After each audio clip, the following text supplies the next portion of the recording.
Okay, again, thank you all for coming. Roy's going to introduce the great Angie Bowie. Hi, everybody.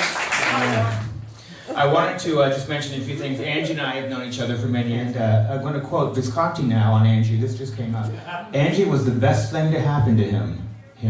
She had balls. She made him leave Ken Pitt. Boo. And then before Tony DeFries came along, she did all the work. She got David to put himself out a bit more. Yeah, you think? He was always very mild-mannered, a real English gentleman, and quite shy.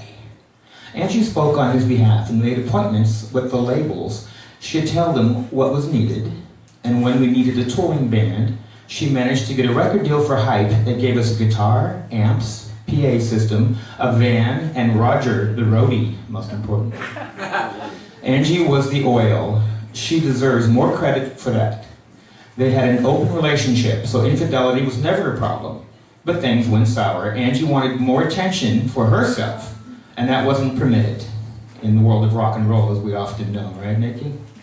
So she was told her career didn't count, and that's where the rift began. I think that if it wasn't for that, they might have had more time together and grown up more together. But David had learnt what ambition was and had gotten a little ruthless. Right. Even the nicest pop star in the world is a ruthless person. You have to be if you want to get to the top. You can't carry everybody, and David became that sort of a person. I had a lot of time for Angie. She was a sweet person, but first marriages rarely work. It took me 3. So there's a nice Visconti quote. And right after this, Angie and I will be outside. She's brought some books. She's been a great author in the last few years, working with collaboratively with Rick Hunt, the illustrator. Amazing works if you like really interesting stoner art. And I'm getting the cue like the Oscars. Okay, here we go. No, it's all good, Dan. It's all good. Here we go. Everybody, please, Angie Bowie.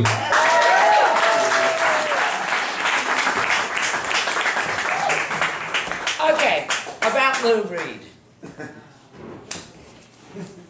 Take, for instance, my ex-husband's approach to Lou Reed, who, as Ray Coleman mentioned in his Melody Maker interview of the Save the Whales concert, David, you see, was very smart since his first trip to the States. Before that, actually, he'd been evaluating the market for his work, calculating his moves, and monitoring his competition.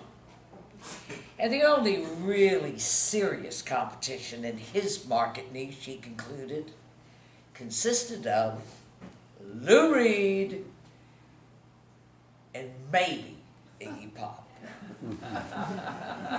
Which doesn't say a lot for the Lonesome Cowboy, who he also brought back the albums from. And let me tell you something, those were hard listening.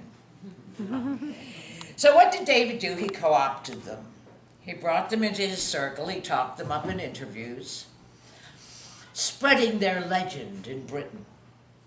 And then in the summer of 1972, he held a very amusing day of press interviews with them at the Dorchester Hotel. Any society that allows people like Lou Reed and I, to become rampant is pretty well lost, quoth he.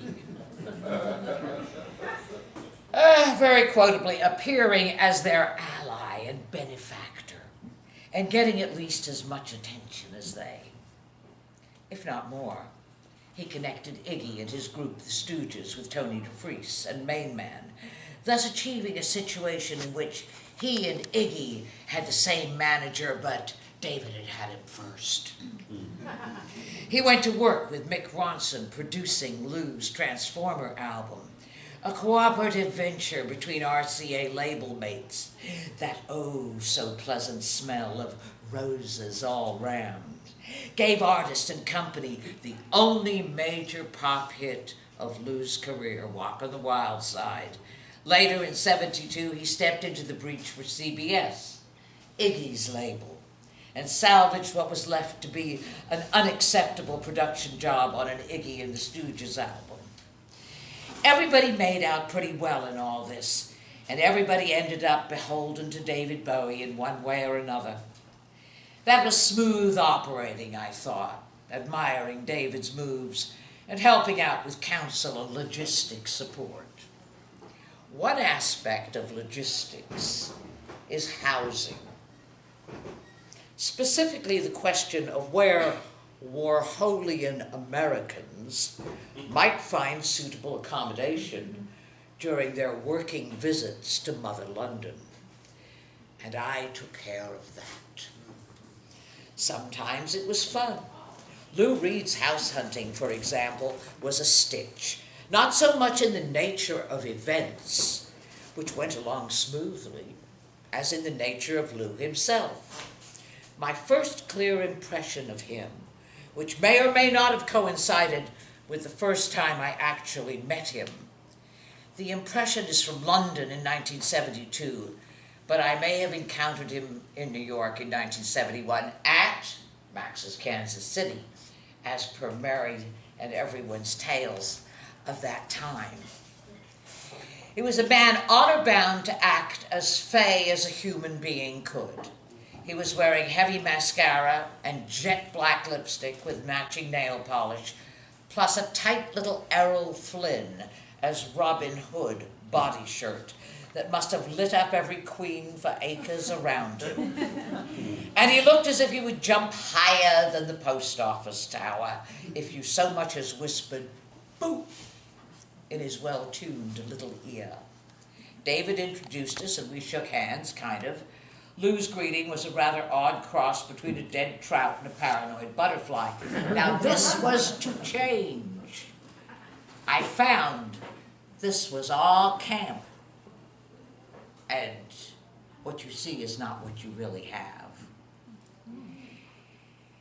While mine impersonated a half-drunk stevedore with all the usual pleasantries, we got down to business, because I used to kind of go between being, the most super slick, competent tour manager in the world.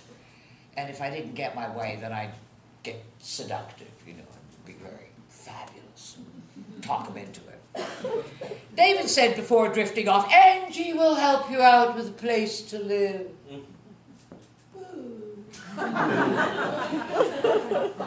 "I'd be glad to," I said, looking at Lou, thinking, dear God, let this not be so difficult. Quiet, semi-arty, relatively cheap, well removed from the urban cosmopolitan hubbub around the studio, and pretty. How about Richmond? I laid out a few alternatives, including likely neighborhoods deep in the heart of the scene, but he didn't bite on anything specific. "Whatever you think is best, Angie." So I made a date with him for a couple of days later, thinking I'd line up a few prospects and take him round until he found something he liked, which is exactly what I did. So at the appointed hour, I showed up with a minicab and a driver, and expecting Lou to make it 3, except that he brought his friends with him. And that made it 5. And his friends, let me tell you, were amazing and delightful and better than anything you could have ordered in a 5-star restaurant.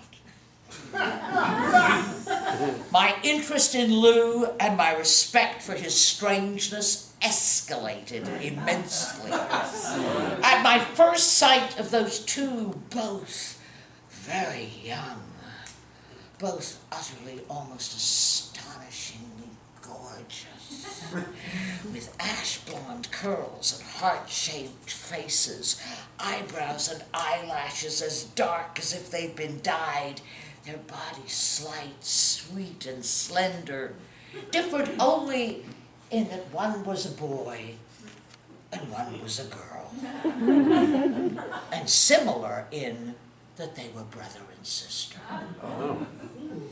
"Angie, I'd like you to meet my boyfriend and my girlfriend," Lou said, matter-of-factly. And I thought, oh my goodness, things are looking up. "Well," I said, "I'm so pleased to meet you both," and decided on the spot that there was only one way to play this, and that was very, very, very cool. Very ladylike, very hospitable, very head girl, and accepting without even one tiny hint of over-intrusive curiosity. England and my parents had taught me well. When in doubt, act properly brought up. So we all squeezed into the minicab on this perfectly normal day, just another trot round the housing market, with just another nice young ménage à trois. I did very well, but I think it was difficult. Those three were fascinating, holding hands, in pairs, all together, one-on-one, exchanging sweetness and kisses, ditto, and bless them, being very happy and healthy and in love. They all seemed excited to be in London, and I enjoyed their enthusiasm. I warmed quickly to a person who loves my own lover's city. But this was more than that. Lou and his kids appeared to be having a genuinely good and happy time together. And it was infectious. They made their housing choices. Not Richmond, I recall, but something almost as civilized, perhaps a little closer to the hub of London. And moved in, and things went along fine, just the way they were supposed to. Sometimes David sent me to fetch them for rehearsals and sessions at Trident.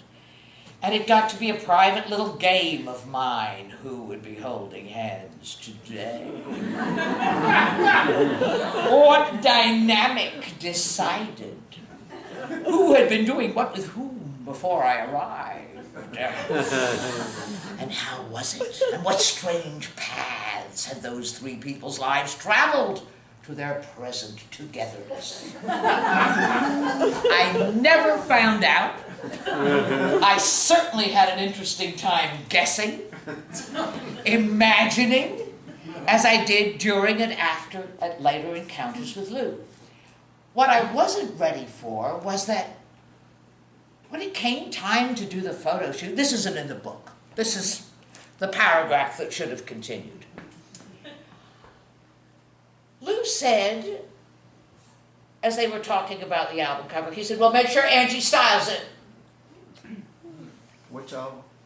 And I said, okay, well, what is this? And somebody informed me from the office at Mainman that Lou trusted me. He said I had always been appropriate and correct and only concerned with his well-being and having a good time in London and enjoying his recording, and that I had to style a session, and I did, and we made a very lovely album cover for Transformer together. Yeah. So, years later, 2 or 3 years later, I was in New York, and Lou called and said, would I go to dinner? And I said, absolutely, I'd love to go to dinner. And he said, I have something very important to tell you. And I said, what is that? He said, it's just very important. I know you're not aware of it because you're not into it, but because of the toxic air, you may find that later, as you get into it, you'll have to do drugs to combat the toxicity of the environment. Now, after the ménage à trois, you don't take a man like that lightly, right? I thought, okay, that's a good thing to know. The drugs combat the toxicity of the environment. Why the fuck not? You know? Anything's possible, right? So, ladies and gentlemen, to Monsieur Reed and all those who sailed in him,